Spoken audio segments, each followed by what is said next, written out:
Hi there, I'm Don. And hi, I'm Cindy. Welcome to Pearls of Liberty for December 7th, 2013. And we are beginning today with a look at Bitcoin. And this website is called fiatleak.com. Watch the world currencies flow into Bitcoin in real time. It's kind of a fun website. It is very fun because you do see the coins moving in real time, and I think it must be some kind of a Java app plugin thing. And you can see what nations they're coming from and what the current rate of exchange is and all of that. So it's a great visual.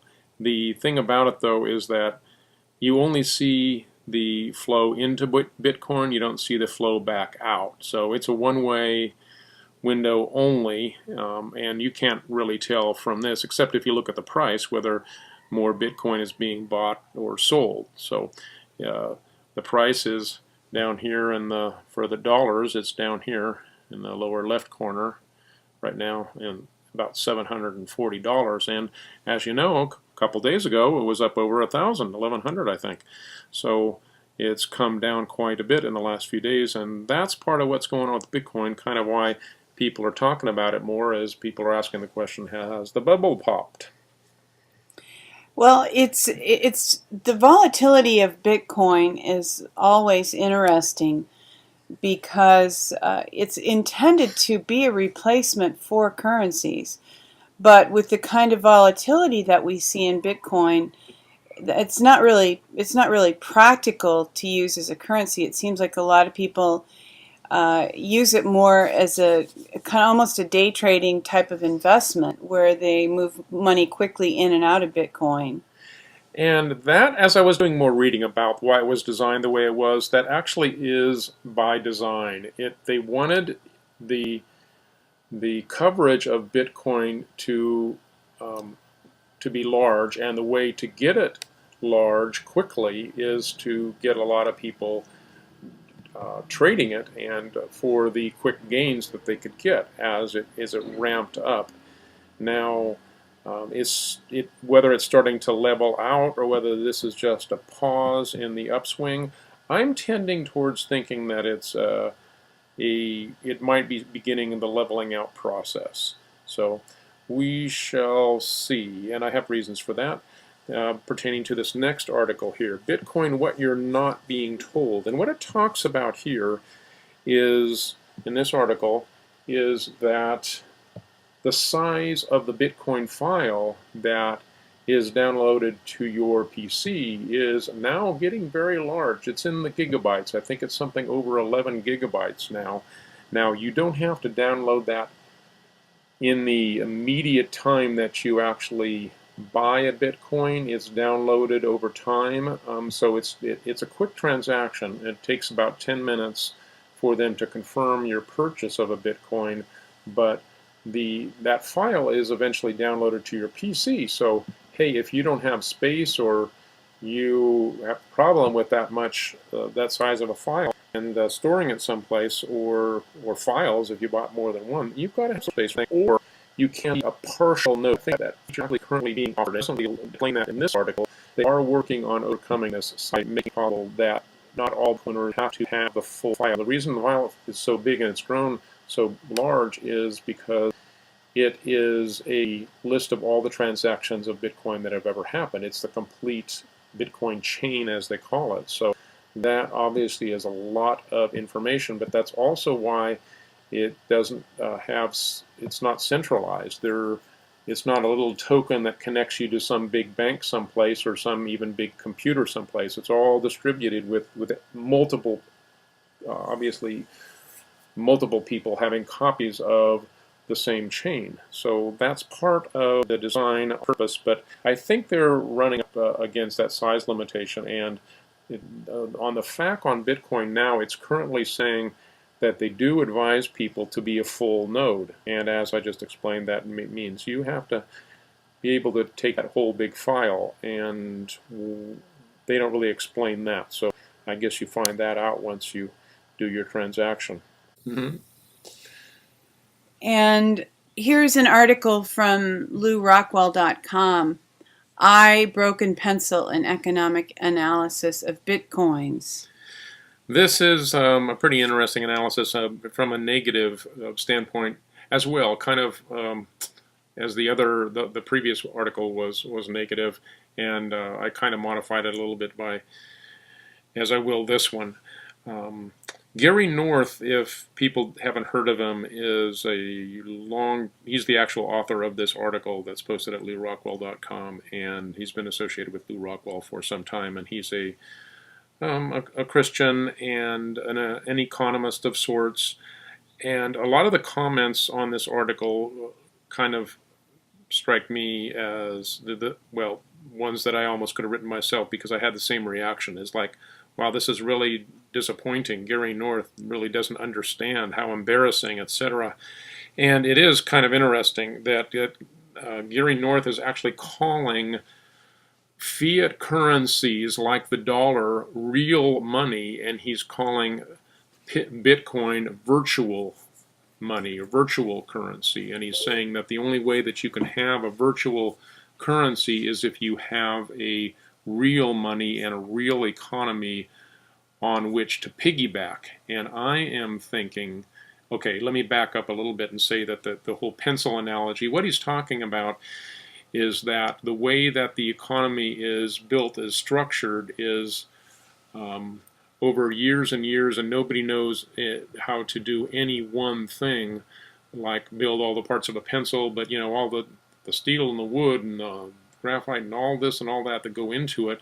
Nobody knows every single detail about how to build something as simple as a pencil, but yet we have this economy which functions because it's so diverse and so much compartmentalization, that with people knowing how to do their job but not having the big picture, yet it functions because all this stuff has been built up over time. And I don't think, in my mind, that invalidates Bitcoin. I think Bitcoin is a step in getting the state out of that whole process.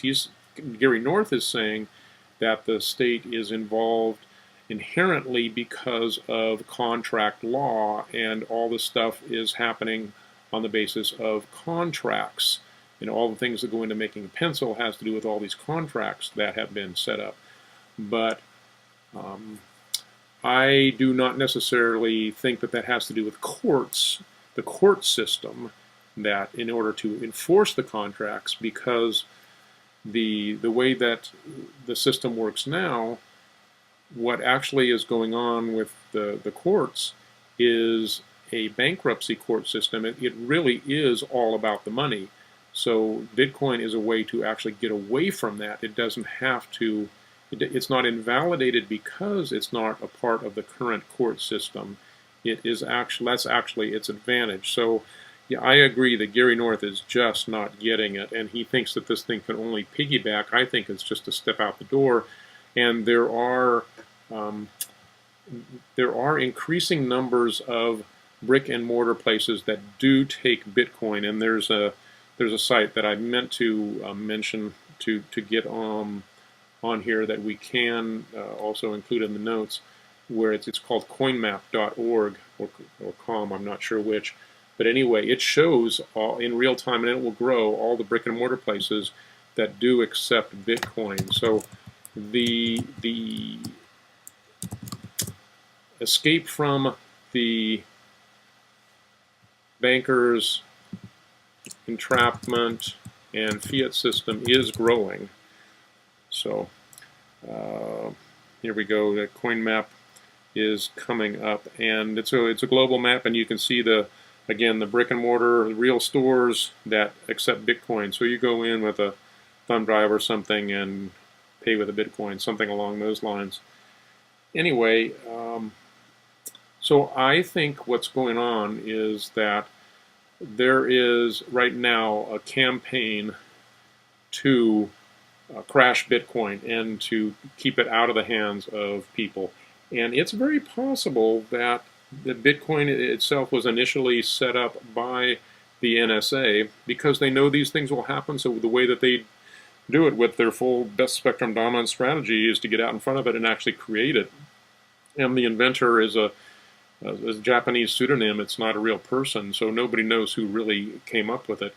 And the way that it can be, what they're trying to do is control this new crypto economy, I think, by having bought up a lot of it and then selling a lot of it and creating a crash that destroys confidence. But all that does is that creates an opportunity, a buying opportunity for people that want to get in it, and then you'll have less of the controllers in it and more of the people that do understand the benefits of a cryptocurrency.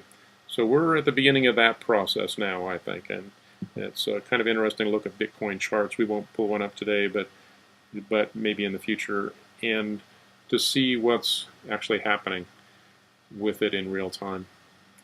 Well, Bitcoin is kind of pioneering, at least successfully, the idea of cryptocurrency.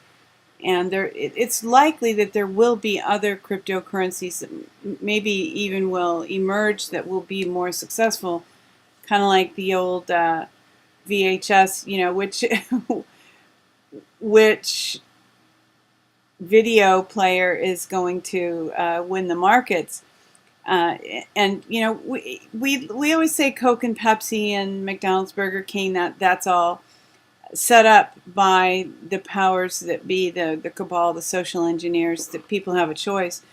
But we are left and right brained, and I think that they're able to use that to manipulate us, because we do kind of think in terms of two sides, and of course coins have two sides. But I'm guessing that there will be at least one other cryptocurrency that emerges that is successful. And maybe many. I suppose it would be more beneficial if we had many.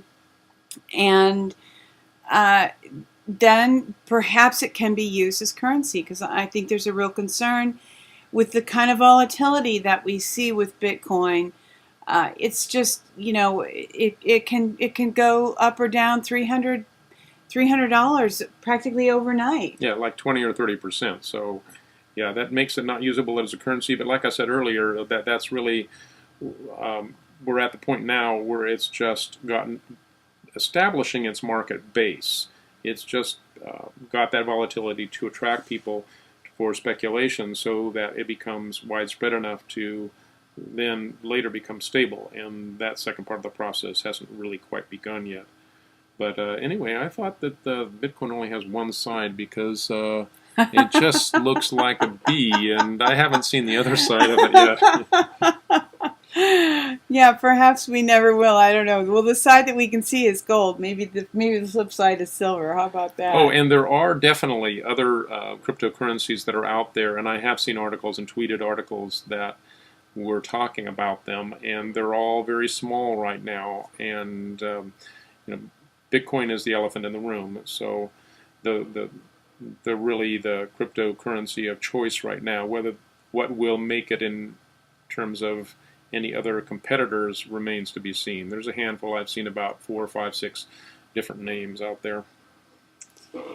So there's definitely potential with this, with the whole idea, and as long as we don't have some kind of an EMP or something that prevents us from using the internet, there's great promise for the future of this kind of currency, and certainly it threatens and gives a lot of competition to banks and other financial institutions, the means by which human wealth has been controlled for a long time. So that's a positive for us, but also that draws, when it reaches a certain size, that draws the attention of detractors and like you said, people who will try to manipulate that market.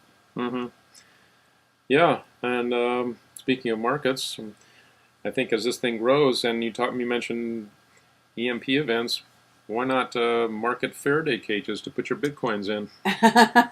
Little purses that make them proof against any kind of a global zapping of all of the Bitcoins. Yeah, that's probably a pretty good idea. Some entrepreneur out there can pick that up and run with it.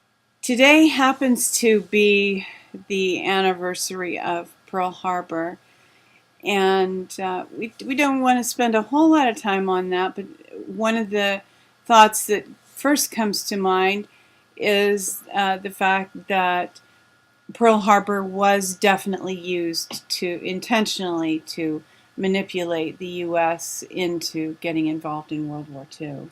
Yeah, definitely, and that's really well established now. It's not taught in textbooks, but if you search real history on the internet, you'll easily find out facts that make that abundantly clear, and just all kinds of little tidbits, and including newspapers being published before the event actually happened, and all that stuff that typically goes with false flags, the things that they're trying to get out ahead so that they jump the gun on.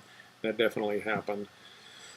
And here in this list are, I think, 6 or 7 other things in addition to Pearl Harbor to help you get your head around the fact that this is not an isolated event, that the attack on Pearl Harbor and United States entry into World War II is not an isolated event. It's a common tactic throughout history, but the people are in general unaware of it and need to be aware. People are growing in awareness, but just people listening to this video probably mostly already are aware. But one thing to keep in mind when explaining this to friends and family is that the whole concept of false flags, people think generally that when you say false flag, you mean that it's completely fake, that people didn't die, that people weren't brave, etc., etc. Well, that's not true. That's not what we're saying. We're not saying that Pearl Harbor didn't happen, or the attack on Kennedy or any other false flag event didn't really happen. Now, it might have been a completely phony. The Gulf of Tonkin attack never really did happen, but they had to act like it did. So there's all kinds of different stages, but the idea of a false flag is simply that you either attack yourself or you allow the enemy to attack you so that you can go to war. So false flag is not in any way denying that brave people fought and died for freedom, because they did, or for America, and what we stand for as a nation, or want to stand for.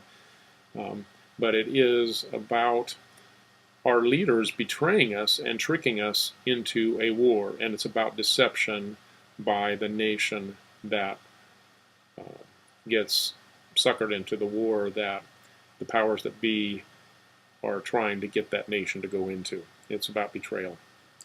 And younger people may not be as aware. I mean, this was the actual events occurred before our time, but prior to World War II, the U.S. did not become involved in foreign wars, and that was a huge shift for us, because now we're basically our armed services are basically an occupying force in many countries around the world.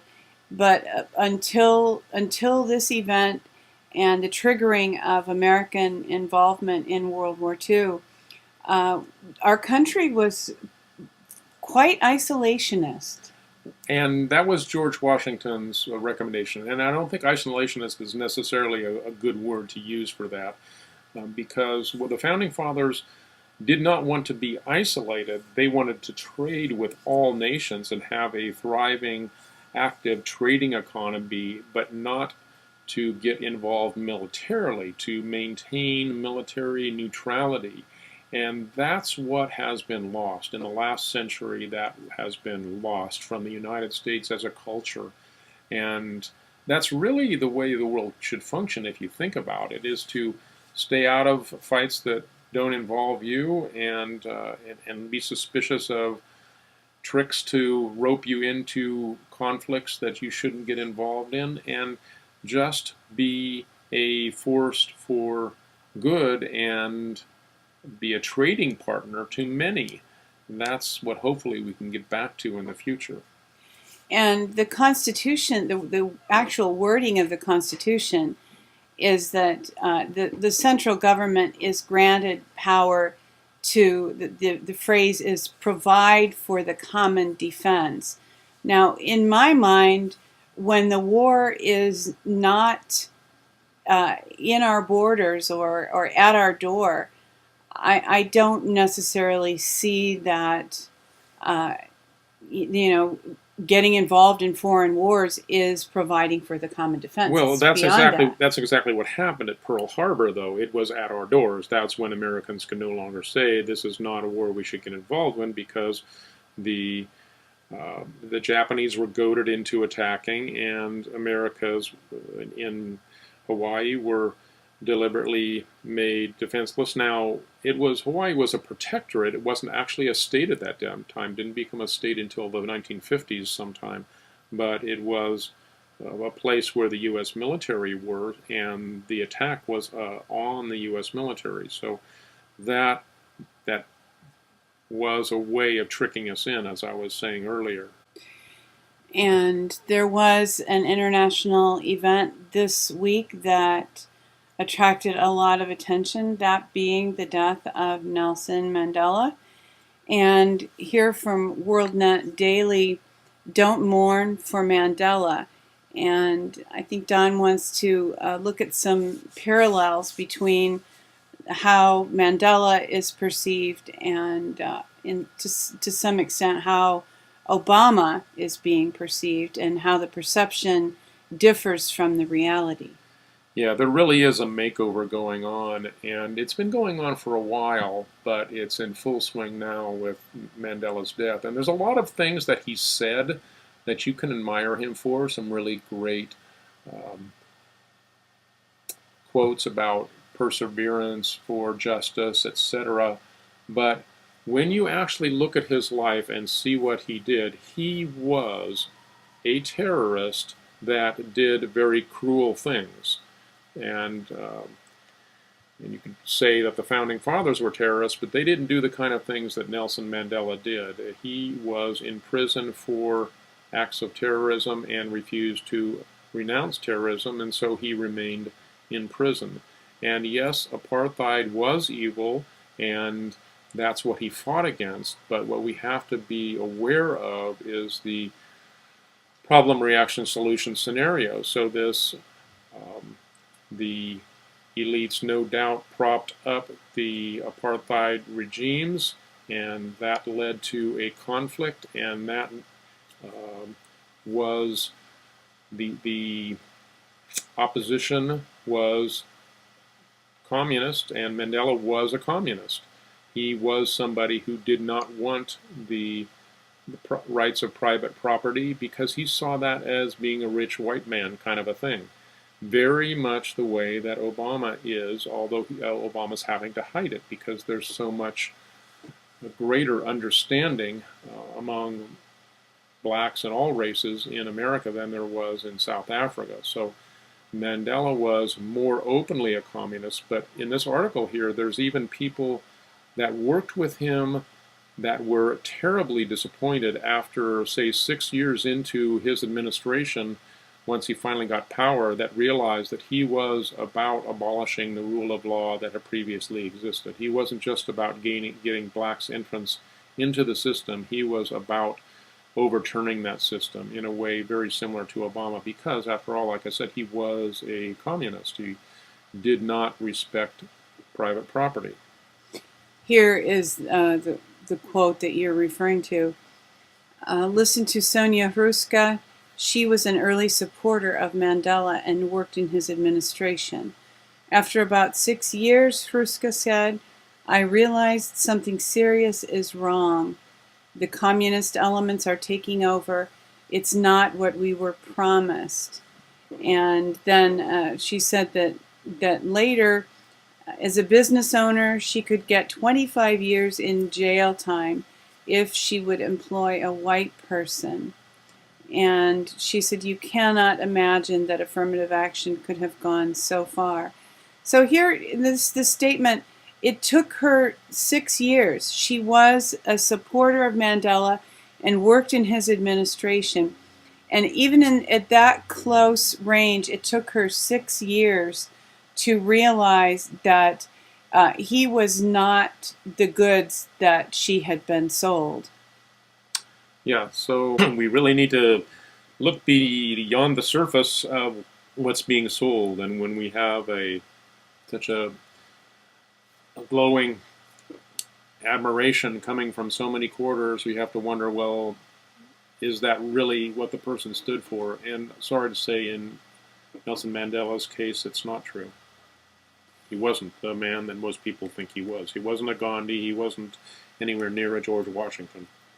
And people are beginning to realize the same thing about Obama, that he is not the bill of goods that they were sold, has not been filled in his actual performance and what he has done in this country.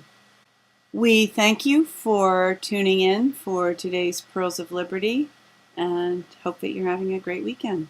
And as always, we remind you to see the world the way that it really is. See yourself in it.